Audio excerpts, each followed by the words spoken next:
ভালো film maker, ও করছে। ওর হচ্ছে এখন বয়স খুবই অল্প, আমাদের থেকে ছোট্ট আর কি, মানে ফোনের মতো আমাদের। ও এই বয়সে এসে সত্যি ফিল্ম মেকিংয়ে খুব ভালো কাজ করছে, ওকে হ্যাটস অফ।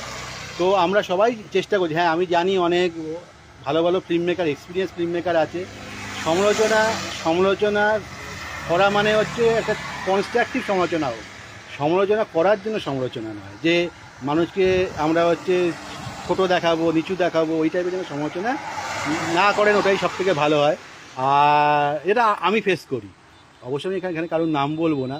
আর আমি ফেস করি, আমার কিছু তাতে কিছু আসেও না, যায়ও আসে না, বহুদিন ধরে কাজ করছি। তো অতএব বলছি, এটাই বলবো, সমালোচনা করুক কনস্ট্রাকটিভ সময়, কেন আমি কারোর কাজকে সমালোচনা করি না, সবাই কাজকে ভালোবাসি।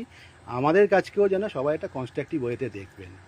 আবার বলছি, সমালোচনা আমি গায়ে মাখি না, আমি কাজ করতে ভালোবাসি, এইটুকুই বলবো।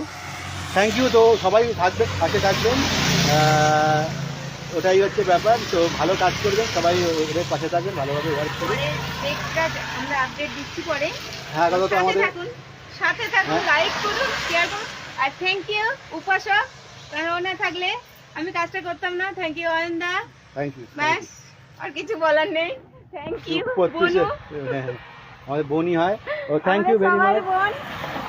আবার বলছি, সমালোচনা 10 বার করুন, কনস্ট্রাকটিভ করুন, ছোট দেখানোর জন্য করুন, আমি গায়ে মাখি না।